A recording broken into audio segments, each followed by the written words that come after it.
Menjelang akhir tahun, Wali Kota Lubuk Linggau Haji SN Pranaputa Sohe meminta masyarakat tetap waspada dan menerapkan protokol kesehatan, meskipun Kota Lubuk Linggau masuk level 1.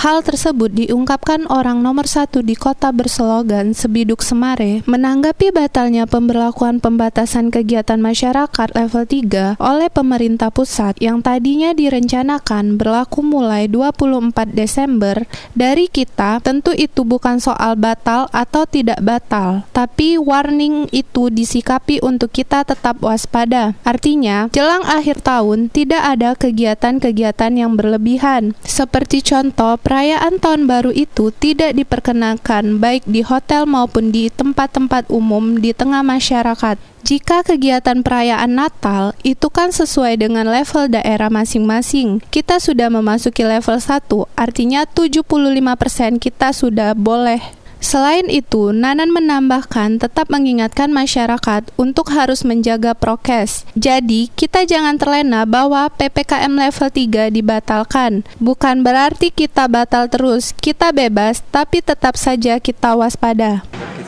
Ya, dari kita ya tentu itu bukan soal batal atau tidak batal, tapi warning itu disikapi untuk kita tetap waspada. Artinya menjelang akhir tahun ini tidak ada kegiatan-kegiatan yang berlebihan, ya seperti contoh ulang tahun perayaan tahun baru itu tidak diperkenankan, baik di hotel maupun di umum-umum dan di tengah masyarakat. Kegiatan maksudnya? Kegiatan untuk perayaan ulang tahun baru. Sementara itu, terkait dengan kewaspadaan, pihaknya mengambil sikap bahwa tidak boleh ada perayaan Tahun Baru di akhir tahun ini. Kita tetap waspada untuk tidak melakukan perayaan kegiatan Tahun Baru di akhir tahun, baik di hotel maupun tempat umum.